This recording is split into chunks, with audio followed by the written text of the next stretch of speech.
ሁለተኛ ሳሙኤል መጀመሪያ አንድ ቃል አነባለሁ። ምዕራፍ 3 ቁጥር 1 ላይ በሳኦል ቤትና በዳዊት ቤት መካከል ብዙ ዘመን ጦርነት ሆነ የሚል ቃል አለ።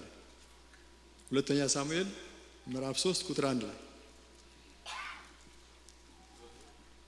በሳኦል ቤትና በዳዊት ቤት መካከል ብዙ ዘመን ጦርነት ሆነ። የዳዊት ቤት እየበረታ የሳኦልን ቤት ግን እየደከመ የሚሄድ ሆነ ይላልና እነዚህ ሁለቱ በእግዚአብሔር የተቀቡ ነገስታት ነበሩ በእስራኤል ታሪክ ውስጥ። አነሳሳቸውም ተመሳሳይ ነው። ዚጉም የማይባሉ ያኛውም አህያ ፍለጋ የኛው ደግሞ ከእረኝነት አባቱ ልጆችን አምጣ ሲባል እንኳን እሴይ ይበቃል ብሎ ስላላሰበ በበግ ጥበቃው ላይ ትቶት የመጣ ነበር። ግን ሰው የተው እግዚአብሔር ያያል፣ እግዚአብሔር ያነሳዋል። የሁላችን ታሪክ እንደዛ ነው። እዚጉም ማንባለውን ሰዎች እግዚአብሔር በምን ያክል እንዳከበረን እግዚአብሔር የተመሰገነ ይሁንና ግን እነዚህ ሰዎች አማኞች ናቸው፣ እስራኤላውያን ናቸው፣ እግዚአብሔር የቀባቸው ናቸው።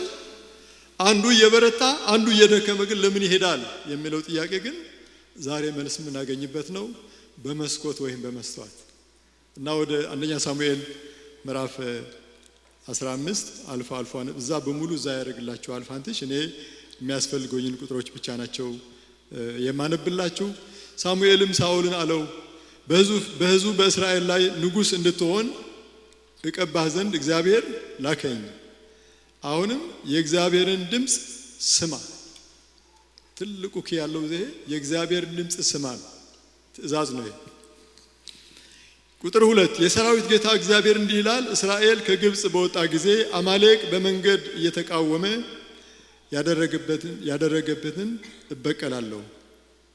አሁንም ሄደህ አማሌቅን ምታ፣ ያላቸውም ሁሉ ፈጽመ አጥፋ፣ አትማራቸው። ትእዛዝ ነው የአምላክ ትእዛዝ። የእግዚአብሔር ድምጽ ስማ የሚል ትእዛዝ መጀመሪያ ኮሚሽን ተደርጓል። አሁንም ሄደህ አማሌቅን ምታ፣ ያላቸውም ሁሉ ፈጽመ አጥፋ፣ አትማራቸውም። ቁጥር 9 ነገር ግን ሳኦልና ሕዝቡ ለአጋግ ለተመረጡትም በጎችና በሬዎች ለሰቡትም ጥጆች ጠቦቶች ለመልካሞችም ሁሉ ራሩላቸው፣ አትራራላቸው ብሎ እግዚአብሔር ተናገረ። ግን ይሄ ደግሞ ሄዶ ራሩላቸው ይላል። ፈጽመው ሊያጠፏቸውም አልወደዱም። ነገር ግን ምናምንቴንና የተናቀውን ሁሉ ፈጽመው አጠፉት። ቁጥር 10 እና 11 የእግዚአብሔርም ቃል ሳኦል እኔን ከመከተል ተመልሷልና ትእዛዜንም አልፈጸመምና ስላነገስኩ ተጸጸትኩ። እግዚአብሔር ተጸጸትኩ ሲል ተመልከቱ ብሎ ወደ ሳሙኤል መጣ። ሳሙኤልም ተቆጣ፣ ሌሊቱን ሁሉ ወደ እግዚአብሔር ጮኸ። ሳሙኤልም በነጋው ሳኦልን ለመገናኘት ማለደ። ሳኦልም ወደ ቀርሜሎስ መጣ። እነሆም የመታሰቢያ አምድ ባቆመ ጊዜ ዞሮ አለፈ። ወደ ገልገላም ወረደ የሚል ወሬ ለሳሙኤል ደረሰለት። ሳሙኤልም ወደ ሳኦል መጣ። ሳኦልም አንተ ለእግዚአብሔር የተባረክሁን የእግዚአብሔርን ትእዛዝ ፈጽሜአለሁ አለ። እንግዲህ አትራራ የተባለ ራራ፣ አታስቀር የተባለ አስቀርቷል። ግን የእግዚአብሔርን ትእዛዝ ፈጽሜአለሁ ብሎ ሲናገር እንመለከተዋለን። ሳሙኤል ምን አለ? ይህ በጆሮዬ የምሰማው የበጎች ጩኸትና የበሬዎች ግሳት ምንድን ነው? ቆይ ይሄ የምሰማው ምንድን ነው ብሎ ከዛ በኋላ ሳኦል የሚናገረው ህዝቡ የመስኮት ተመልከቱ።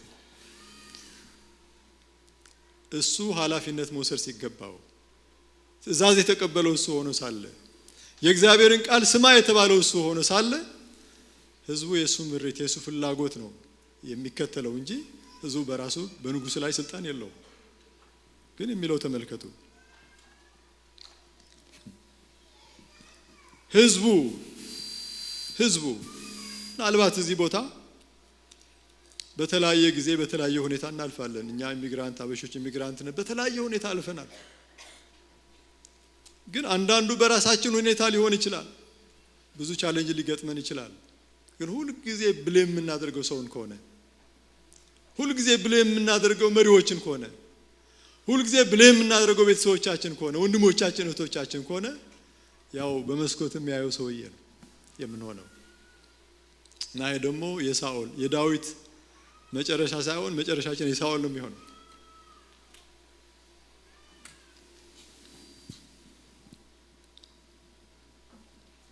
ህዝቡ ለምርኮ ህዝቡ ለአምላክ ለእግዚአብሔር ይሰዋቸው ዘንድ መልካሞችን በጎችና በሬዎች አድነዋቸዋልና ከአማሌቃውያን አምጥተዋቸዋል፣ የቀሩትንም ፈጽመን አጠፋናለሁ ይላል። አሁንም በጣም ኮንፍሮንስ ያደርገው የእግዚአብሔር ሰው የእግዚአብሔር ነብይ ወዲያው ሊመለስ ይጠበቅበታል። አጥፍቻለሁ ሊል ይጠበቅበታል። ግን አሁን ህዝቡ የሚል ነው። ቁጥር 20 ከእርሙ ለእግዚአብሔር ይሰው ዘንድ የሚል ቃል ታገኛላችሁ።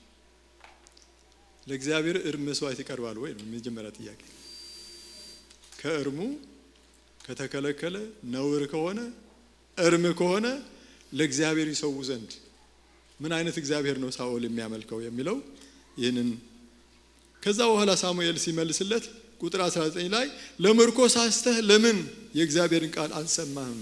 ዛሬ ብዙ የሚያሳሳን ብዙ የሚያጓጓን ነገር አለ በውስጣችን በልባችን። መንፈስ ቅዱስ ተው የሚለን ተይ የሚልሽ ተው የሚለን ተው የሚልህ ነገር ግን ሳስተህ ከእግዚአብሔር ቃል ተላልፈ ይሆን? ሳስተሽ የእግዚአብሔርን ቃል ተላልፈሽ ይሆን ወይ? በመስኮት ወይስ በመስተዋት? ለምርኮ ሳስተህ ለምን የእግዚአብሔርን ቃል አልሰማህም? ለምንስ በእግዚአብሔር ፊት ክፉ አደረግ? ሳሙኤልም በውኑ የእግዚአብሔርን ቃል ቁጥር 22 ላይ በውኑ የእግዚአብሔር ቃል በመስማት ደስ እንደሚለው እግዚአብሔር በሚቃጠልና በሚታረድ መስዋዕት ደስ ይለዋልን ይላል። ኦፍ ኮርስ መስዋዕት አቅርቦ ያለ እግዚአብሔር ነው። የሚቃጠል መስዋዕት ትእዛዝ የሰጠው እሱ ነው። ግን የመጀመሪያው ልብ ነው የእግዚአብሔር መስዋዕት፣ የልብ መሰበር ነው። ልባችን ተሰብሮ የምናቀርበው መስዋዕት ነው እግዚአብሔር የሚያሸተው። ልባችን ግን በተለያየ ነገር ተጠፍሮ ሌላው አክቲቪቲ ነው የሚሆነውና እግዚአብሔር ከአክቲቪቲ ያድነን ወገኖች።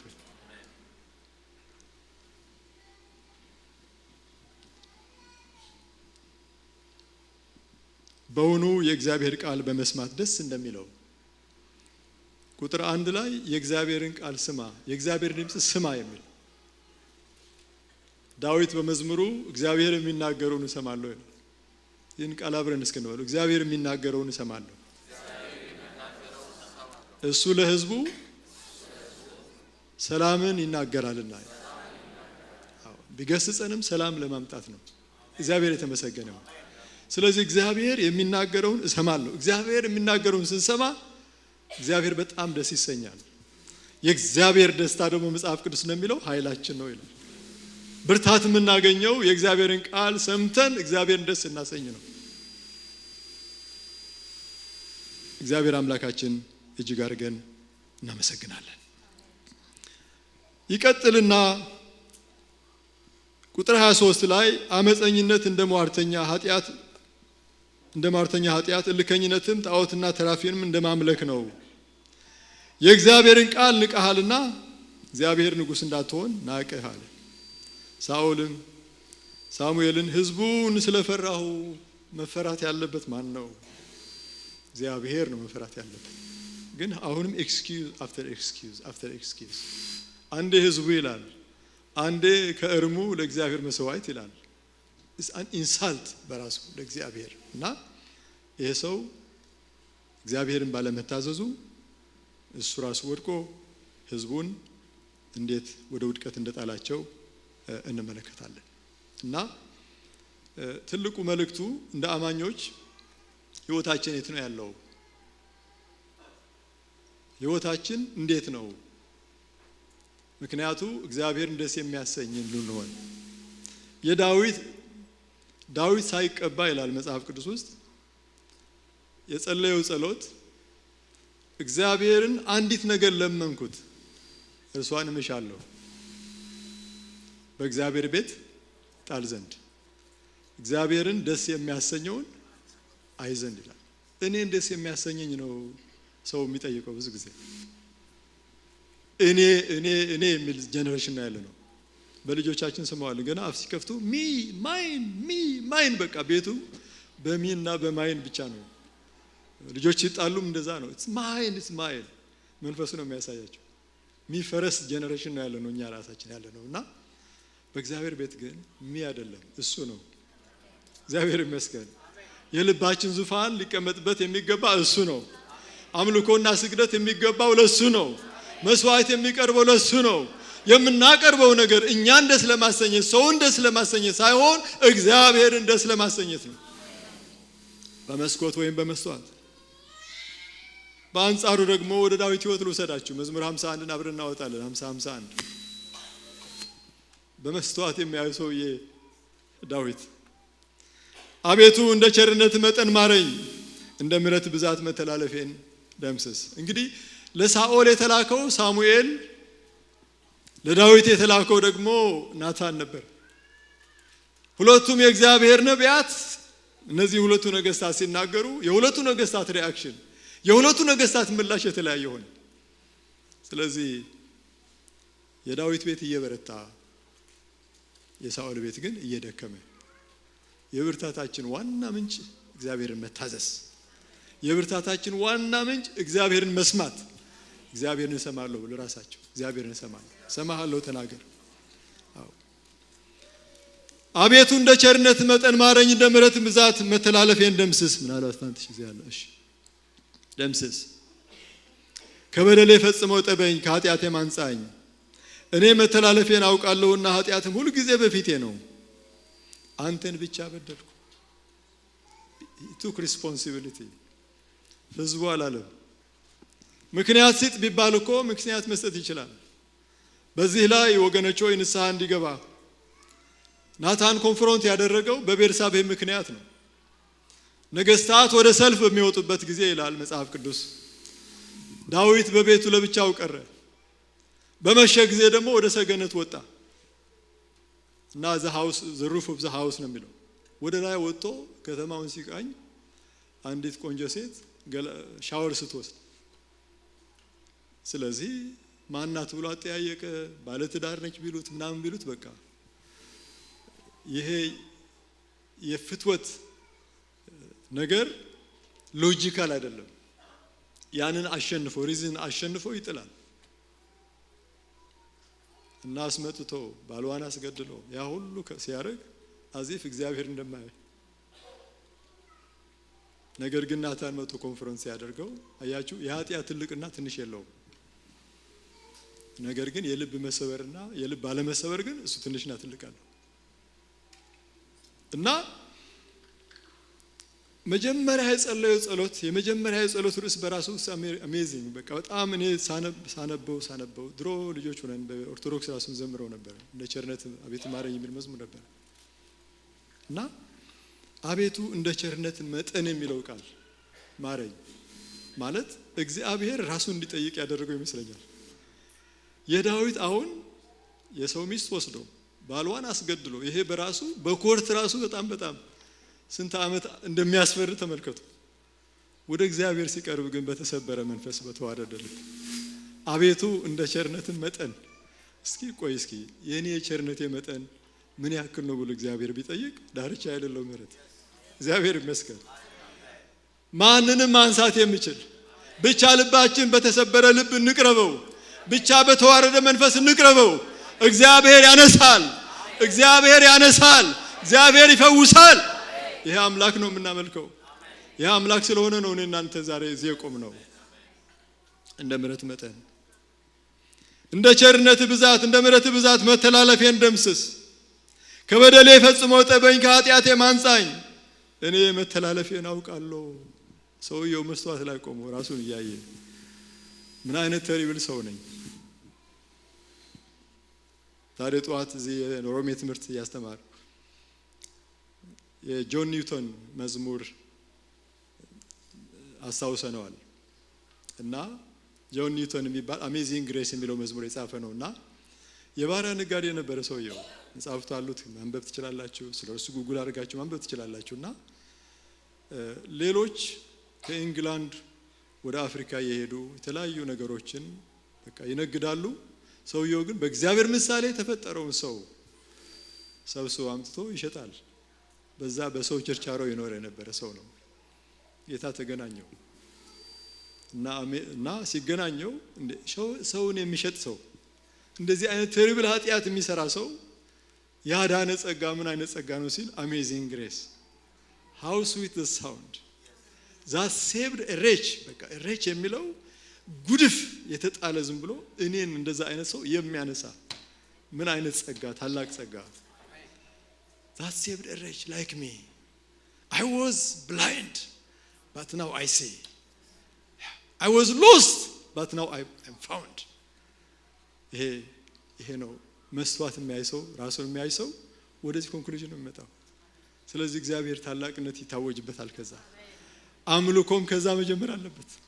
ራሳችንን አይተን እግዚአብሔር ከምን እንዳወጣን እግዚአብሔር ከምን እንዳነሳን እግዚአብሔር ከስንት አንበሶች መንጋጋ አላቆ በህይወት ኑር እንዳለን እግዚአብሔር ከስንት ነገር እንደፈወሰን ይሄን ስናስብ ወገኖች ሆይ እባካችሁ አጨውጩ አንባልም። ይሁን እንጂ ለሱ ክብር እያልን እናሸብሽባለን። እግዚአብሔር ይመስገን። አዎ ላዚም ለልስገድ ላሸብሽብለን። እግዚአብሔር የተመሰገነ ይሁን እና ዳዊት ይቀጥላል። የዳዊት አንተን ብቻ በደልኩ ዳዊት ሳኦል በደልኩ ሲላል ህዝቡ ነው ያለው።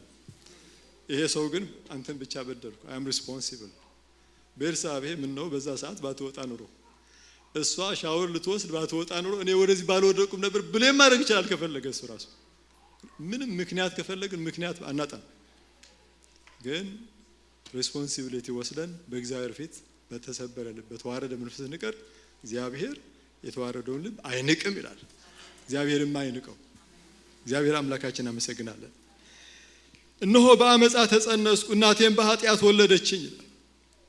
ይሄ ደግሞ በጣም በስነ መለኮት ትልቅ መሰረታዊ የሆነ ትምህርት ነው። ይሄ በኃጢአት ተጸነስኩ እናቴም በአመጻ ወለደችኝ የሚለው it's my nature ዳዊት ስለሆንኩ ሳይሆን አሁን የተፈጸመው ነገር እግዚአብሔር ምንም ያሳጣህ ነገር ኖሮ ሳይሆን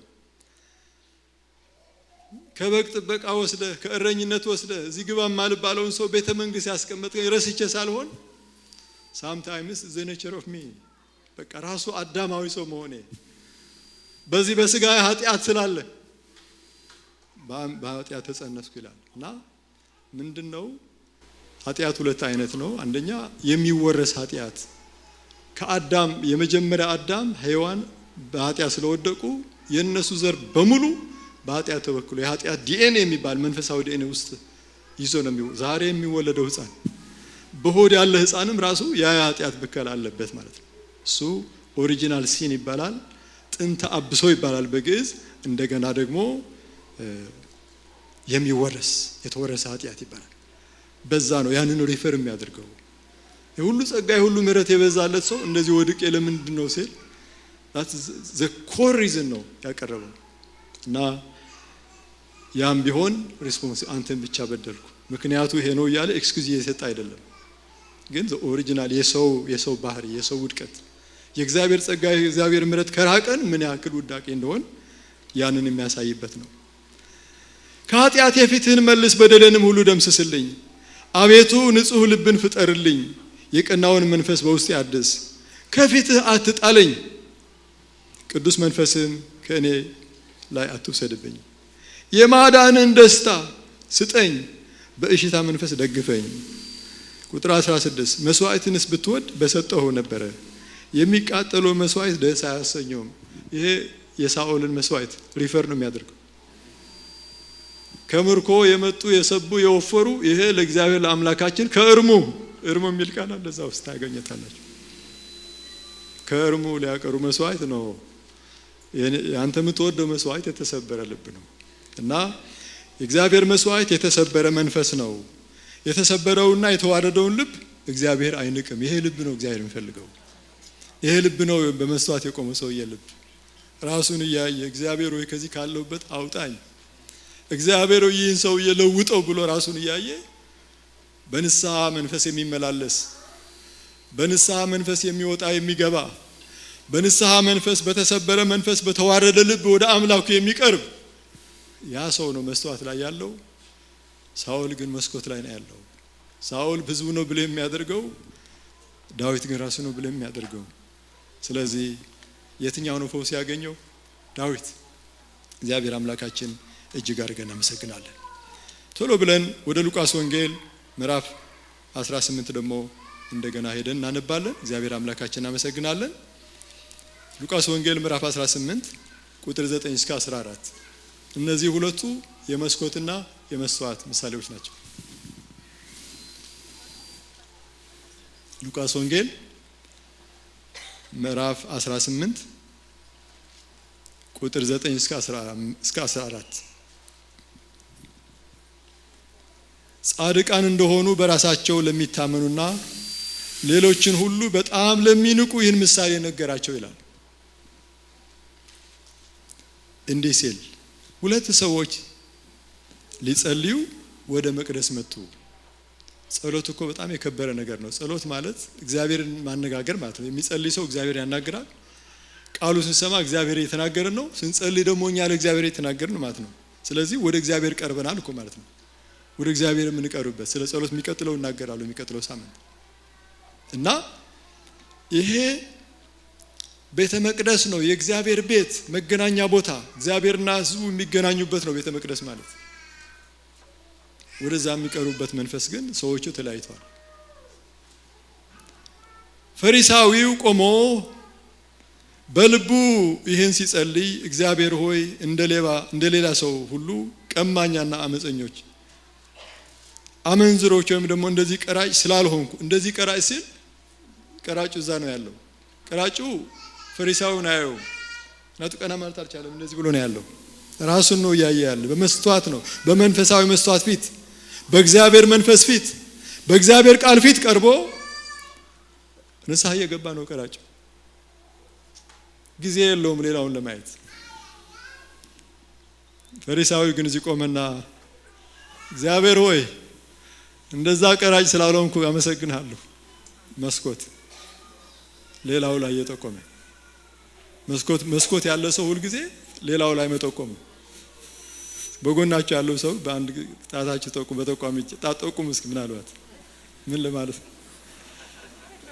እጃችሁን እዩትና ስንት ጣት ነው ታጥፎ ያለ? 3 ጣት እናንተ ጋር ነው ያለው። አንድ ጣት ነው ሰውየው የሚጠቆመው። እንደዚህ ብዬ ሳደርግ 3 ጣቶቼ እኔ ላይ ነው የሚያመለክቱት። አንድ ጣት ብቻ ነው ሌላው የሚያመለክተውና ይህን መገንዘብ አለብን። ምናልባት እግዚአብሔር ይሆናል አንተ ብዙ ነገር አለብህ እያለኝ ሊሆን ይችላል። ስለዚህ ሌላ ምሳሌም ስላለ እሱን ስለማነብላችሁ ነውና ፈሪሳዊው ቆሞ በልቡ ይህን ጸሎት መባሉ ራሱ በጣም ያስገርም። ያው ጌታ ኢየሱስ ክርስቶስ ጸሎት ነው ብሎ እንደተቀበለው እኮ አይናገርም ያለ፣ ግን ቋንቋው ጸሎት ስለተባለ አንዳንድ ጊዜ ጸሎት ብለን የምናቀርበው ራሱ ጸሎት በጣም መጠንቀቅ አለብን። ለሰዎች የምናቀርበው የጸሎት ርዕስ ራሱ መጠንቀቅ አለብን። ብዙ ጊዜ ሐሜት የሚካሄደው በጸሎት ስም ነው። አንዳንድ ጊዜ ስለ እከሊት ባካችሁ ጸልዩ። ምን ሆነች? አይ ጉድ ነው እሱ ባይነገር ይሻላል። ጸልዩ ነው ርዕሱ፣ ግን ሰውየው ሰውን ሁሉ አእምሮ ተበላሽቶ ይወጣል ማለት ነው። ይሄ ልክ አይደለም። ስለሱ አየሁት ህልም ልክ አይደለም። ምን ህልም አየሽ? አይ የሚነገር አይደለም። በምን ውስጥ ሆና ነው ተብሎ ሰው እንደገና በብዙ ነገር በህልም ካየ ለብቻ ጸልይ እና ፈሪሳዊ ቆሞ በልቡ ይህን ሲጸልይ እግዚአብሔር ሆይ እንደሌላ ሰው ሁሉ ቀማኞችና አመፀኞች አመንዝሮች ወይም እንዲህ ቀራጭ ስላልሆንኩ እንደዛ ቀራጭ ስላልሆንኩ አመሰግናለሁ። ከዛ በኋላ በየሳምንቱ 2 ጊዜ እጾማለሁ፣ ከማገኘውም ሁሉ አስራት አወጣለሁ አለ። ቀራጩ ግን በሩቅ ቆሞ አይኖቹን ወደ ሰማይ ሊያነሳ እንኳን አልወደደም። ነገር ግን አምላክ ሆይ እኔን ኃጢአተኛውን ማረኝ፣ እንደ ዳዊት የሚጸለይ እኔን ማረኝ እያለ ደረቱን ይደቃ ነበር እላችኋለሁ። ቁጥር 14 ከዚያ ይልቅ ይህ ጻድቅ ሆኖ ወደ ቤቱ ተመለሰ። በተሰበረ መንፈስ በተዋረደ ልብ የቀረበ እግዚአብሔር ያንን አይንቅም። እግዚአብሔር አይንቅም። አልናቀው። በፈሪሳው አይን ተንቀዋል። ይሄ ቀራጩ ናቀው ነው። በእግዚአብሔር ፊት ግን አልተናቀም። በሰው ፊት ልትናቂ ትያለሽ፣ በእግዚአብሔር ፊት ግን አትናቂ። ብቻ በተሰበረ መንፈስ በተዋረደ ልብ ቅረብ። እግዚአብሔር አምላካችን እጅግ አድርገን እናመሰግናለን። ስለዚህ በመስኮት ወይም በመስተዋት ኢሳይያስ ምዕራፍ 66 ቁጥር 1 እስከ 2 እንደዚህ ይላል። ምዕራፍ 66 ኢሳይያስ ምዕራፍ 66 ከቁጥር 1 እስከ 2 እግዚአብሔር እንዲህ ይላል፣ ሰማይ ዙፋኔ ነው፣ ምድርም የእግሬ መረገጫ ናት። የምትሰሩልኝ ቤት ምን አይነት ነው? የማርፍበት ስፍራ ምንድነው? እነዚህን ሁሉ እጄ ሰርታለችና እነዚህን ሁሉ የእኔ ናቸው ይላል እግዚአብሔር። ነገር ግን ወደዚህ ወደ ትሁት መንፈሱም ወደ ተሰበረ በቃሌም ወደሚንቀጠቀጥ ሰው እመለከታለሁ ይላል። እግዚአብሔር የሚመለከት ሰው ነው ወይ? ወደ ቤቱ ስትመጪ ጸሎትሽ እንደ ፈሪሳዊ ነው ወይስ እንደ ቀራጩ?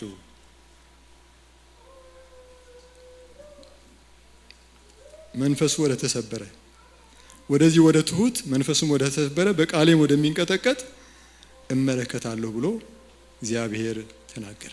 እግዚአብሔር ይመስገን። እግዚአብሔር ዝም ብለን መተን እግዚአብሔር የማይመለከትን እግዚአብሔር የማያሸተው መስዋዕት እርም የሆነ መስዋዕት ይዘን ከመጣን ይሄ ዋጋ ያለው።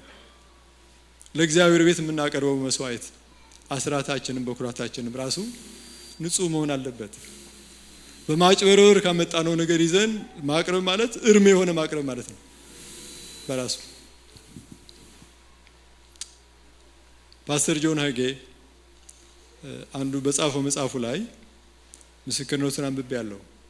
የመጀመሪያ ኢኒሻሊ በጣም ትንሽ ቸርች ነበሩ እና ትልቅ ቸርች መስራት አለ ብሎ እግዚአብሔር ራእይ ሲሰጠው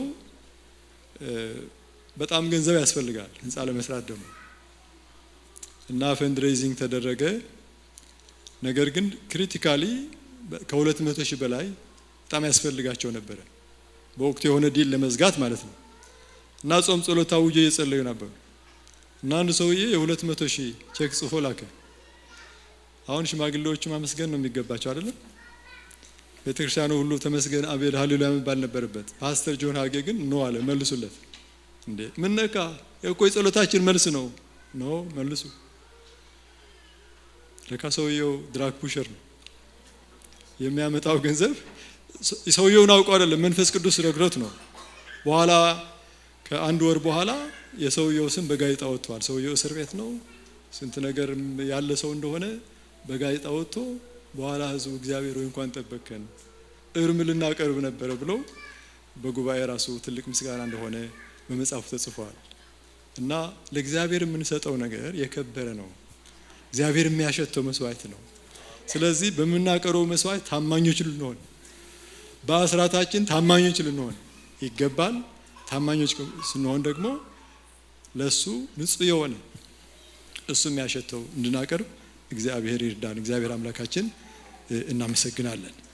እንግዲህ ጌታ ኢየሱስ ክርስቶስ ሲናገር በመስኮት ወይም በመስተዋት በወንድምህ ዓይን ያለውን ጉድፍ ስለምን ታያለህ? በዓይንህ ግን ያለውን ምሰሶ ስለምን አትመለከትም? ወይም ወንድምህን ከዓይንህ ጉድፍ ላውጣ ፍቀድልኝ እንዴት ትለዋለህ? ያው ማቴዎስ ወንጌል ምዕራፍ 7 ላይ ነው ያለው። ይሄ እንዴት ትለዋለህ? እነሆም በዓይንህ ምሰሶ አለ፣ አንተ ግብዝ፣ አስቀድመህ ከዓይንህ ምሰሶውን አውጣ፣ ከዚያም በኋላ ከወንድምህ ዓይን ጉድፉን ታወጣለህ።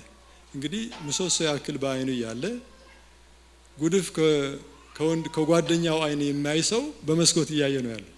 ራሱን አላየም ማለት ነው። ራሱን በመስዋዕት ቢያይ፣ በቃሉ ቢያይ፣ በሁኔታው ቢያይ፣ በእግዚአብሔር መንፈስ ቢያየው ያንን ምሰሶ ያክል ማየት ይችል ነበረ ማለት ነው። እና የሳኦል፣ የዳዊት፣ የፈሪሳዊው፣ የቀራጩ ምሰሶ ያክል በዓይኑ እያለ እንደገና ጉድፍ የሚመለከተው ሰው የትኛው ነኝ እኔ? ኤፍሬም የትኛው ነህ? የትኛው ነሽ አንቺ? የትኛው ነህ አንተ? እና በመስኮት ወይስ በመስተዋት? ወደ ሳኦልና ወደ ዳዊት ህይወት እንደገና እንመለስና የሚሉትን እንመለከታለን። እንደገና ኮንፍሮንት ሲያደርገው ሳሙኤል ቁጥር 20 ላይ አንደኛ ሳሙኤል ምዕራፍ 15 ቁጥር 20 ላይ ሳኦልም ሳሙኤልን የእግዚአብሔርን ቃል ሰምቻለሁ። እግዚአብሔር እኮ ቃሌን አልሰማም ብሎ እግዚአብሔር እኮ ነው የላከው ይሄ ነብይ። ትቶኛል፣ ረስቶኛል፣ ሰምቻለሁ ይላል። እግዚአብሔር በላከኝ መንገድ ሄጃለሁ ይላል። አይኑን በጨዋቶ ሽንጡን ገትሮ ነብዩን ኮንፍሮንት ያደርገዋል። በመስኮት የሚያይ ሰውዬ የአማሌቅ ንጉሥ አጋግን አምጥቻለሁ፣ አማሌቃውንም ፍጽሜ አጥፍቻለሁ። ህዝቡ ግን ለአምላክ ለእግዚአብሔር በገልገላ ይሰው ዘንድ ቀጥሎ ከእርሙ ይሄ በጣም የሚያስፈራ ነገር ነው። ከእርሙ የተመረጡትን በጎችና በሬዎችን ከምርኮ ወሰዱ አለው ይላል። blaming the people እኔ ንጉሱ ያላቸውን የሚፈጽሙ ህዝቦች ናቸው። ሁሉ ጊዜ በንጉስ የሚተዳደር ህዝብ ንጉስ ያለውን የሚፈጽሙ ናቸው እንጂ የራሳቸው ዊል የላቸው ሲምፕሊ። አሁን ግን he shifting the blame አጥፍቻለሁ በድያለሁ ከማለት ይልቅ እንደዛ ሆነ እና በዚህ ሁኔታ ሲቀጥሉ ህዝቡ ግን ይላል ቁጥር 21 ላይ ንስሐ መግባት ሲገባው ንስሐ አልገባም። ራሱ ማየት ሲገባው ሌላውን እያየ ሌላውን ብሌም ማድረግ ጀመረ። ምክንያቶቹን መደርደር ጀመረ። እኔና እናንተም ምክንያቶችን መደርደር እንችላለን። ግን ትልቁ ዛሬ መልእክት ራሳችን ነው። እግዚአብሔር የተመሰገነ ይሁን። ወደ እግዚአብሔር ቤት ስንመጣ ተባርከን ለመውጣት ነው።